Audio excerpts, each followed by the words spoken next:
La Comunidad de Madrid, en su lado más occidental, está vertebrada por uno de sus ríos más importantes, el río Guadarrama. Acudimos a las rutas geomonumentales que cuentan con financiación de la Comunidad de Madrid. Surgen como consecuencia de los resultados de las investigaciones del Grupo de Geomateriales, del Instituto de Geociencias, del Consejo Superior de Investigaciones Científicas y la Universidad Complutense de Madrid, y que cuentan siempre con el apoyo de la Fundación Madrid+D a través de iniciativas como la Semana de la Ciencia de Madrid y la web Madrid+D.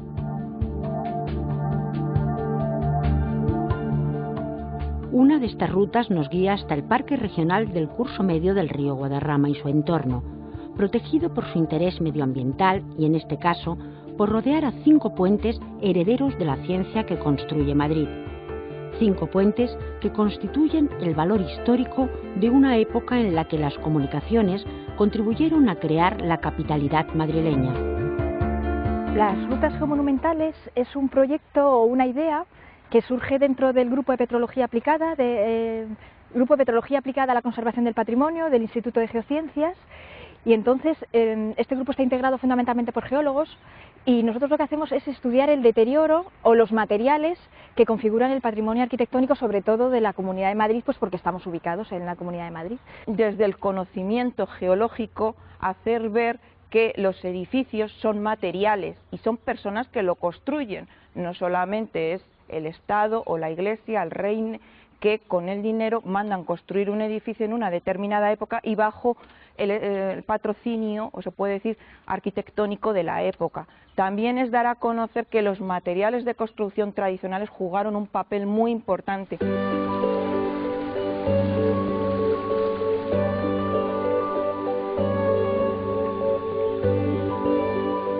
Este viaje a través del río Guadarrama, al noroeste de la Comunidad de Madrid, tiene varias paradas, en concreto 5, donde conoceremos los puentes representativos de una época en la cual los métodos constructivos se ciñeron a facilitar el paso de personas. Son el puente de Retamar,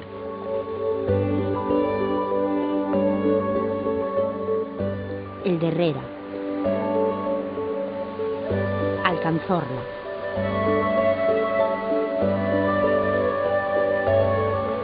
Herreño y Rosario, que ya forman parte del patrimonio de la Comunidad de Madrid.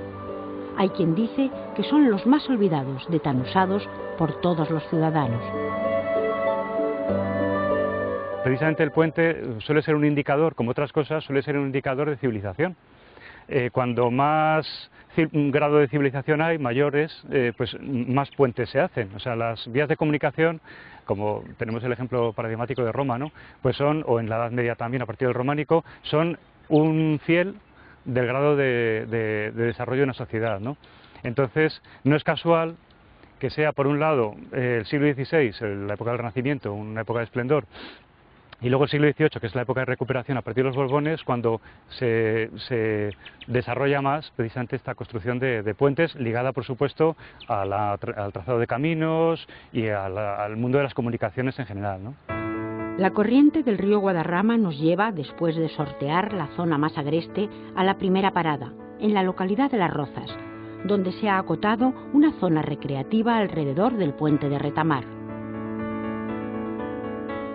Este es el puente más emblemático del recorrido y que nos puede servir para analizar y admirar el proceso constructivo de estas obras de ingeniería. Y si hay algo que identifica a todos ellos es el material con el que se han construido, el granito. Siguiendo el planteamiento que asegura que se construye con el material disponible en la zona, la región de Madrid debe parte de su idiosincrasia a esta roca ígnea plutónica. Muchas de sus construcciones emblemáticas están configuradas con granito, en especial una, responsable en gran medida de la construcción de nuestros puentes protagonistas. Hablamos del monasterio de San Lorenzo del Escorial, testimonio de otra época y de quienes vivieron en ella y lo utilizaron, como los puentes que lo rodean. Madrid es un lugar donde abundan los manantiales, es un montanar. Entonces, el disponer de ese recurso primordial como es el agua, sin duda alguna fue esencial. De todas formas, hay que decir siempre un aspecto que nunca se destaca o que muy pocas veces se destaca para la elección de Madrid, que era que se alejaban del arzobispo de Toledo, que eso sí que era una roca bien dura de roer, ¿no? Entonces, el poder de la Catedral de Toledo era tan fuerte que el venirse a una ciudad que no era un poblacho manchego, como se dice algunas veces, sino que era una villa cómoda, bien dispuesta, con un alcázar real cómodo y grande y lujoso, y a la vez a una villa, es decir, a un lugar en el que no había obispado y no había competencia de poderes, fue para Felipe II una ventaja enorme. Luego ya además tenemos enseguida la ventaja de tener cerca las canteras de granito que van a surtir a la arquitectura monumental madrileña. Se habla de todos los condicionantes que influyeron en la designación de Madrid como capital del reino.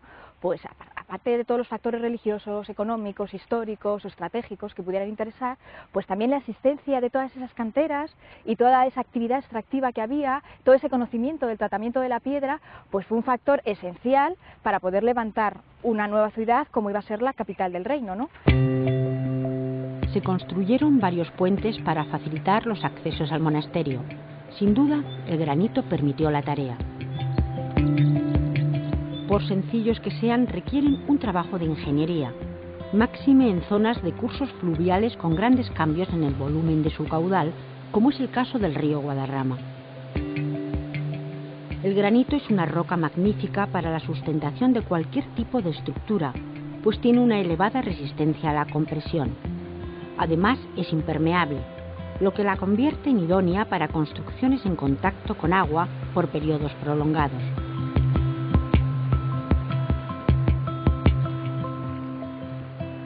Los granitos que aparecen en estos puentes, a pesar de que tienen una mineralogía muy sencilla, que es cuarzo feldespato, y la biotita, que es la mica, sí es verdad que se pueden diferenciar dos tipos claramente de granitos, de acuerdo un poco a la concentración de estos tres minerales. Cuando aparecen realmente el cuarzo y el feldespato, que son minerales claros, que llamamos leucocráticos, vamos a ver un granito claro realmente, ligeramente en ocasiones teñido amarillo por el proceso de oxidación natural que sufre o bien el feldespato o bien la poca biotita que aparece, pero por eso lo llamamos leucogranitos. En cambio, si hay un dominio importante de la mica oscura, la biotita, el mineral melanocrático que decimos, sí es verdad que tiene una tonalidad más grisácea, más oscura, por eso lo llamamos monzogranitos. Estas dos tipologías van a encontrarse en este puente principalmente el leucocrático, lo que es el leucogranito, el granito claro, procedente de unos 4 kilómetros aguas arriba. Por el contrario, en el resto de puentes, según nos vayamos acercando hasta el sistema central, a la Sierra de Guadarrama, cada vez van siendo más grises, porque dominan principalmente el granito, que es el monzogranito, el oscuro. Uno a uno descubrimos 5 puentes históricos que, salvo el de Alcanzorla, aún mantienen su uso original.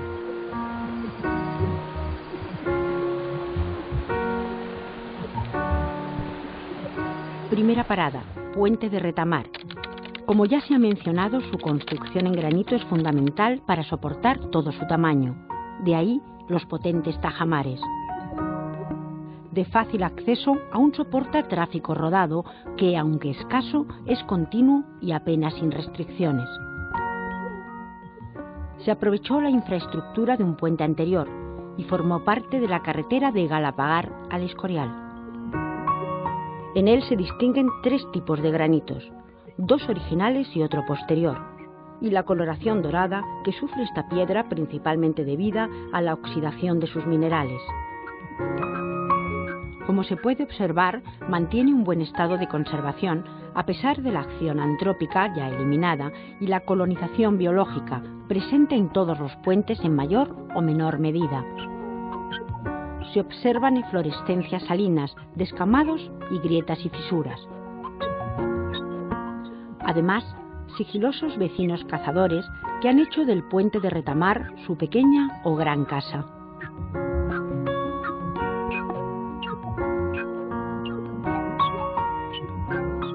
Desde aquí, aparte del entorno tan bonito, lo bien que se pueden ver los distintos elementos constructivos típicos de un puente, ese por un lado, ¿no? Luego, y en este puente aquí, concretamente debajo, en los arcos debajo, se ve muy bien la alteración típica de los granitos. Esa misma alteración que podemos ver en la naturaleza la podemos ver aquí, en gran parte pues, por intervenciones que ha habido en el puente. El puente del Retamar es quizá el más bonito de todos por sus dimensiones y su arquitectura. Es el más grande, con 7 ojos, y el más cuidado a la hora de trabajar sobre él, y el que más volumen de piedra mueve, a pesar de que estamos lejos de los afloramientos graníticos que están 4 kilómetros más arriba. Pero la arquitectura, la fisonomía, el cuidado de la cantería, en la cual, como se pueden ver en muchos de los tajamares, la forma de los tajamares y de los sombreretes gallonados, el hecho de esculpir, que no es tan fácil el trabajar el granito con esa delicadeza para realizar una obra de construcción civil, quizás sea un punto a favor para esta arquitectura del siglo XVIII. Aquí en el puente de Retamar, paseando por estos lugares, viene, yo creo, a la cabeza una serie de ideas, ¿no? Y una de ellas, para mí, que yo trabajo en la piedra, pues es ver cómo está trabajado este puente, cómo están hechas las superficies, ¿no? Con diferentes herramientas, también el desgaste, la erosión, como decía Goya. El tiempo también pinta, ¿no? El tiempo también esculpe. Toda esa textura natural, el contraste que hace tan tremendo con los bancos que tenemos por aquí, las mesas de merendero, que están hechas también de granito, de un granito igual que el del puente o muy similar, pero al estar trabajadas con medios mecánicos y pulidas con pulidoras y cortadas con sierras, al final tienen un aspecto completamente diferente, parece un material diferente, y no, es la forma de trabajarlo. Entonces, esto también que sirva como reflexión sobre que no se trata solamente de usar determinados materiales, sino también de cómo los usamos y cómo los elaboramos, cómo los transformamos para poderlos incorporar a nuestras vidas, ¿no? Seguimos la corriente del río Guadarrama, nos despedimos de los habitantes de Retamar y saludamos a quienes conviven cerca del puente de Herrera. Pegado a la urbanización a los Jarales y del siglo XVI, fue mandado construir por Felipe II, de nuevo para llegar con cierta facilidad al Escorial, y como prueba esta parrilla grabada sobre la clave del único arco del puente, en referencia clara y directa a la forma que la tradición asegura tiene el monasterio. Es de estilo renacentista y con trazas del arquitecto Juan de Herrera, de ahí su nombre. Sobre su sufrido tablero se pueden reconocer algunas huellas de cantero y las marcas dejadas por las grapas que unían los sillares del pretil. También vemos a la entrada 2 mojones posteriores que señalizaban la zona de caza del monarca.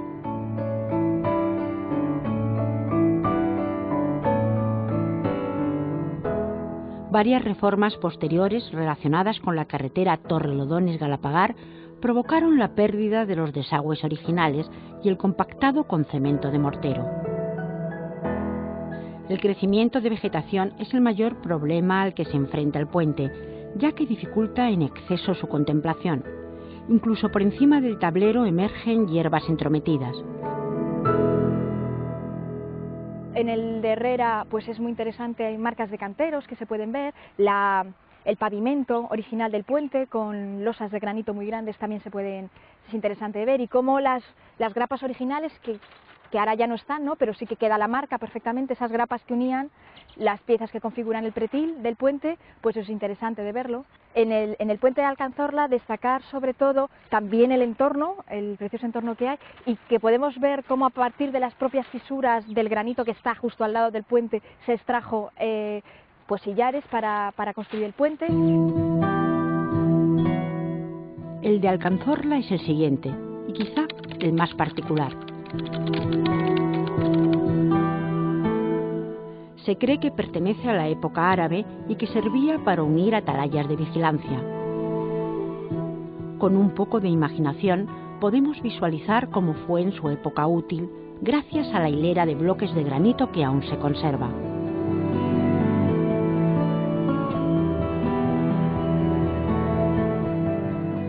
El puente de Alcanzorla, también en la urbanización Los Jarales, en Galapagar, está situado en el entorno más espectacular de toda la ruta.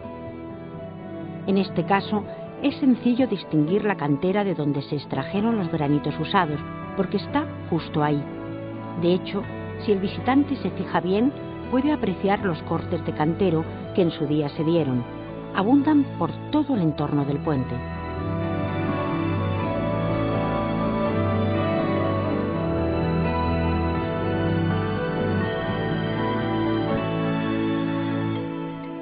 Una vista aérea nos descubre el cañón formado a través del granito gracias a la acción del río y del paso del tiempo.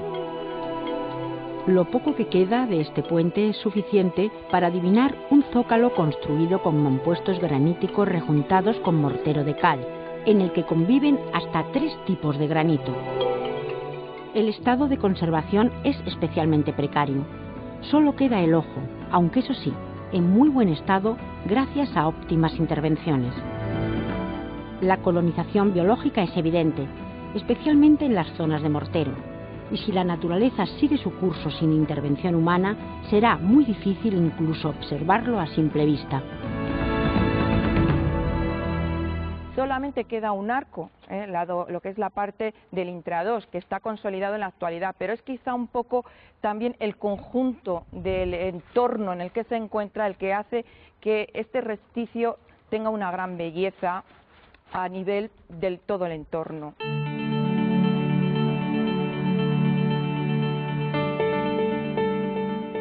Acompañamos al río Guadarrama hasta que llegamos a la siguiente parada en nuestra ruta. Es el puente del Herreño. Forma parte del Camino Real de Madrid a Castilla la Vieja. Construido por Carlos III en 1784, soporta diariamente un intenso tráfico rodado, quizá lo más llamativo de este veterano puente. En esta parada nos acercamos al pueblo de Guadarrama desde Galapagar. Destaca su robustez y sus potentes tajamares apuntados de pico de pato y de sección triangular de lado curvo, rematados con sendos sombreretes gallonados. La albardilla, que también presenta plazoletas de entrada y salida, soporta una gran cantidad de tráfico, lo que ha producido desperfectos y movimientos estructurales con caídas de bloques completos.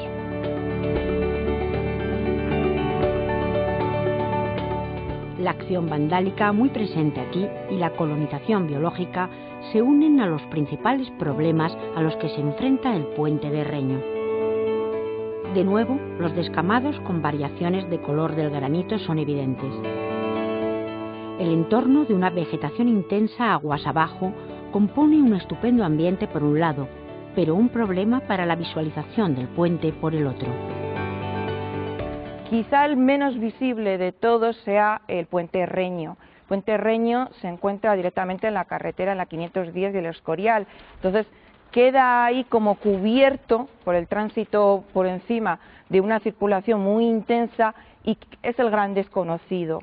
Tiene la misma arquitectura que el puente Retamar y el puente del Rosario, porque son del siglo XVIII y son las conexiones que hizo en su día Carlos III para conectar lo que es la península con Madrid en una intención de hacer una red circular, una red de comunicaciones radial como tal la conocemos ahora. Y es quizá el gran desconocido, pero también tiene su encanto en cuanto a que es un puente que ha llegado a nuestros días y que todavía se sigue utilizando, como el del Rosario. El puente del Rosario es un puente que está integrado dentro de la localidad de Guadarrama, con lo cual está integrado dentro de una urbe. Tiene su cuidado, efectivamente, está en uso porque es una vía de comunicación hacia la zona de la sierra y es muy transitado.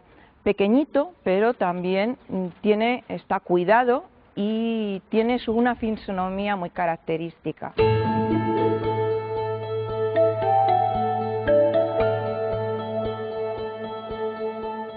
Y así llegamos a la meta de la ruta geomonumental por los puentes del río Guadarrama. Y no podía ser de otra manera que en el pueblo que toma el mismo nombre. Aquí está el puente del Rosario, plenamente integrado en el día a día de los vecinos del pueblo, personas y animales. Hoy facilita las comunicaciones rodadas por el pueblo. Antaño hacía las veces de paso entre la granja de San Ildefonso y el monasterio del Escorial. Aguas arriba, el puente se encuentra en un más que óptimo estado de conservación gracias a recientes intervenciones. Aquí solo encontramos un tipo de granito, mezclado entre tanta colonización biológica y eflorescencias salinas provocadas por el mal uso del mortero en tiempos pasados. El vandalismo, esta vez unido a los grafitis presentes en la parte inferior, ha provocado la pérdida de importantes piezas como los desagües, como ya ocurrió en anteriores puentes.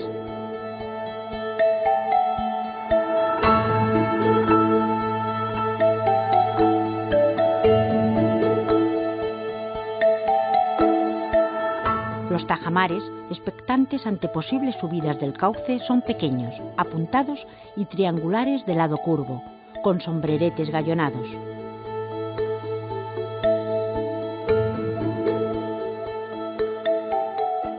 ¿Sabrán los vecinos de Guadarrama que bajo las ruedas de sus coches hay un puente del siglo XVIII? Esa labor, la de la conservación y difusión del patrimonio, se vuelve fundamental para continuar presumiendo de ingeniería civil de la Comunidad de Madrid, un mantenimiento del que mucho tienen que comentar los expertos en el tema.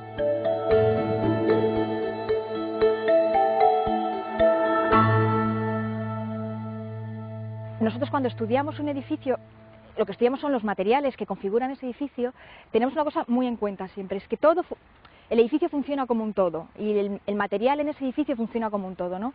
Entonces no se puede individualizar de forma separada, claro que se puede individualizar, ¿no? Pero son un montón de factores, tanto propios de los materiales como extrínsecos al propio material o al propio edificio, los que favorecen o aceleran ese deterioro.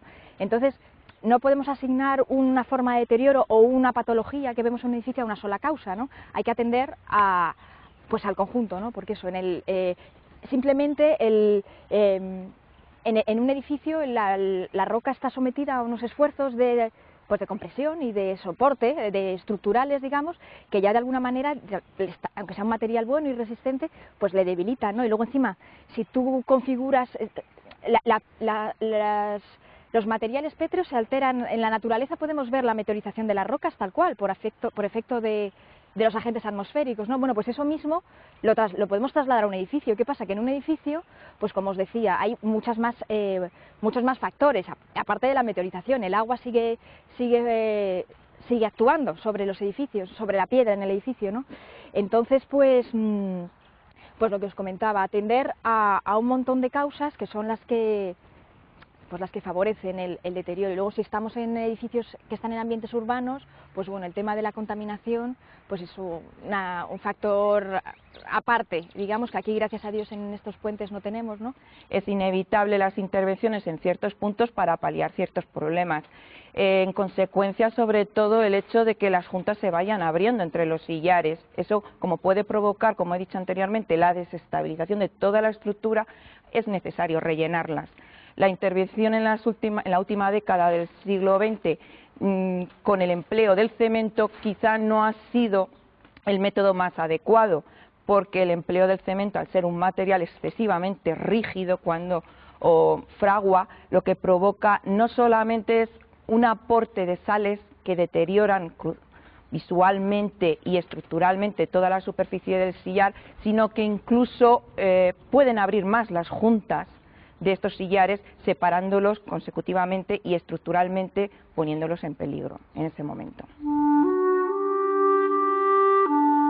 Recorrer estos testigos del pasado nos transporta siglos atrás, cuando los ingenieros comenzaron a trazar la red de caminos de Madrid y los monarcas se empeñaron en embellecer las rutas que ellos mismos cruzaban. Son monumentos que se han mimetizado con el paisaje hasta hacerlo más humano, más transitable.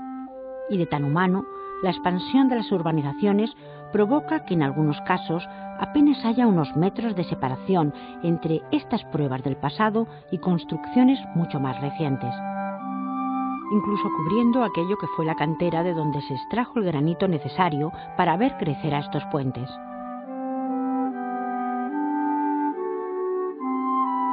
El puente significa muchas cosas, pero antes de que ninguna otra, significa esta vocación que tenemos los humanos de prescindir de la naturaleza. O sea, en realidad estamos aprovechando los recursos de la naturaleza, estamos asentándonos inevitablemente en ella, pero también estamos intentando abolir todas las incomodidades que la naturaleza nos proporciona, ¿no? Entonces, a través de puentes, de túneles, de caminos, de esplanamientos, lo que estamos haciendo es intentar, al fin y al cabo, humanizar el territorio, que era prehumano, convertirlo en algo que podamos transitar, que podamos habitar, y siempre y cuando se haga, pues como se hacía en este momento, de forma equilibrada con los propios materiales naturales, de forma también contenida, pues al final la aportación humana forma parte también de ese territorio.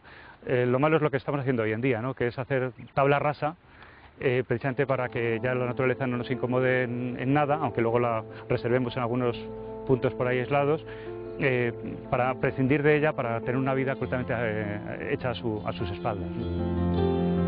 Esta ruta geomonumental de 5 puentes históricos de la Comunidad de Madrid nos lleva a conocer el ímpetu humano por comunicarse de la manera más accesible, tratando de sortear las complicaciones que ofrece la naturaleza, en este caso el río Guadarrama. ¿Y por qué no?